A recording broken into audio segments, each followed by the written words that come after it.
Hello dear friends, thank you for watching this short video. The title, Depression as Another Form of a Spiritual Blessing. And I'm coming to you from my heart because I live with severe depression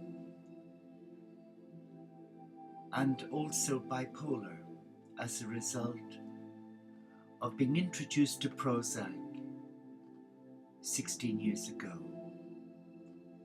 And I was put on it because at that time there was no anecdotal evidence to suggest that it was unsafe.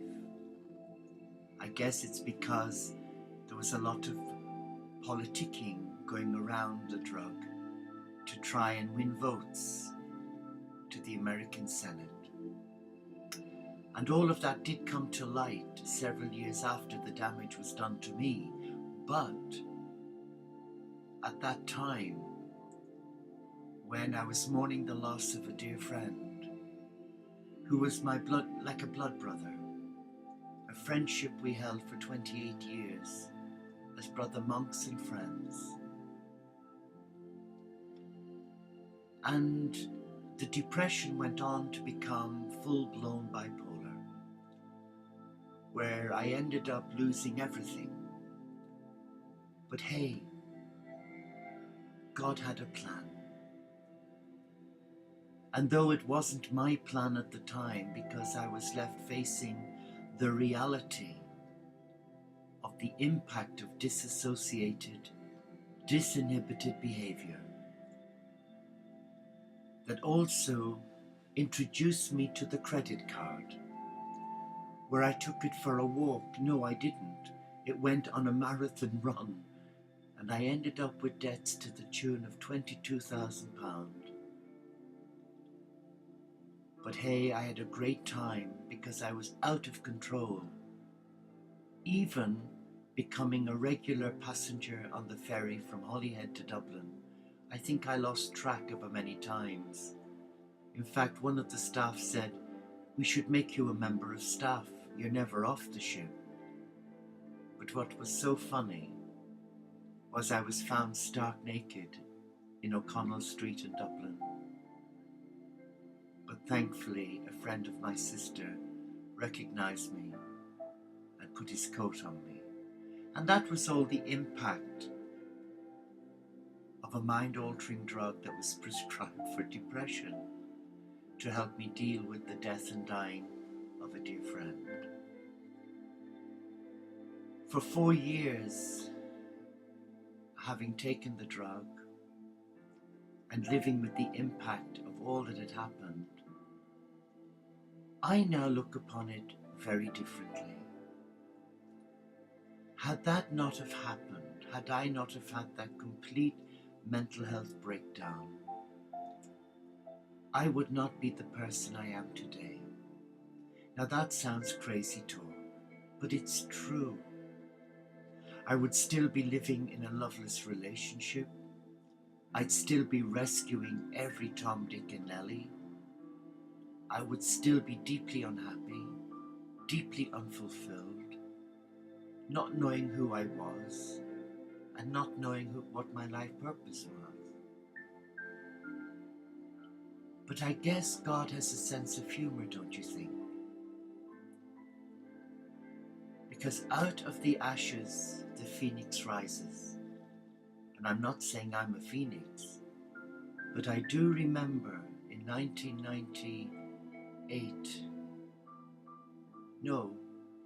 2007, 2008, kneeling in the gutter, crying to God, "Will you please help me?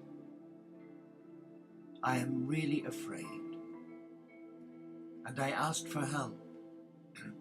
And within 7 days, that help came. 3 wonderful archangels, 3 good friends who took me aside and helped me heal my wounds. Maria, Lorraine, and Rob. So when people say to you prayer is never answered, I would refute that, because prayer is always answered at a time when we least expect and when we most need the power of prayer. So how can depression be a blessing? Well, again, I'm coming to you with my own story. Depression for me, yes, I live with it every day. And many times I'm not wanting to get out of bed. So I ask God for help. So instead of wallowing in victimhood and allowing it take me over and rape my life, which it has done, I give it to God as a prayer, because there are days when I find it very difficult to pray because of the mood and being so low in spirit. So I just ask God to accept this as my prayer. But you know, if we are truly honest with ourselves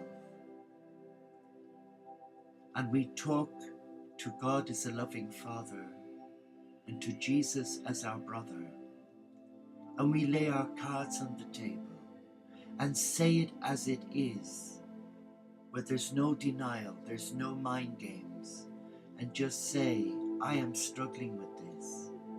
Will you help me? Well, when I look back on the last 12, 13 years of my life, I can only say that the person I am today is only because of what God has done for me. I've been set free through the impact of the illness. I'm no longer a rescuer. I no longer play games.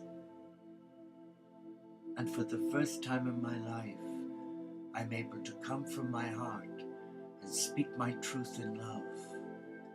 And that has got to be a miracle, because all my life I've been a person pleaser, because I never felt good enough. And you would have thought, being the eldest son of 9, hello, no. Prayer is very much linked with mental illness. And I see the two going hand in hand, like a hand in a glove. But a lot is to do with how we view it, how we deal with it, how we manage it. And my advice, for what it's worth, is not to fight depression, not to give it your power, like fear. Fear is such an insidious symptom. But fear is an illusion, isn't it? It has no face. And the more we give it our power for it to make us more fearful, we've lost it. So with depression, yes, there's lots of wonderful therapies, cognitive therapy. To be honest, I hit them all on the head. Because in the early days when I would see a psychiatrist, a different psychiatrist, every 4 weeks for 2 years, in the end I just thought, this is ridiculous. I'm worse having seen the psychiatrist than when I went in to see him. So I was guided in prayer to say enough. Come into God's power. Take responsibility for your life and trust in God. But at the same time, I did not stop taking medication because it was important to be monitored. And what I'm saying now is, embrace depression, embrace mental illness, not as an enemy, but as a friend, because it can teach you so much about yourself. It can unlock a great mystery. They do say that depression in energy work is as a result of a blocked crown chakra. Maybe that is true. But I live with it every day. So that is my greatest prayer to God. I no longer fight it. I bless it. I embrace it.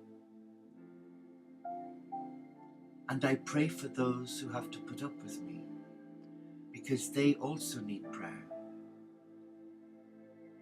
So what I'm sharing with you is, don't view mental illness and a mental breakdown as the end of your life.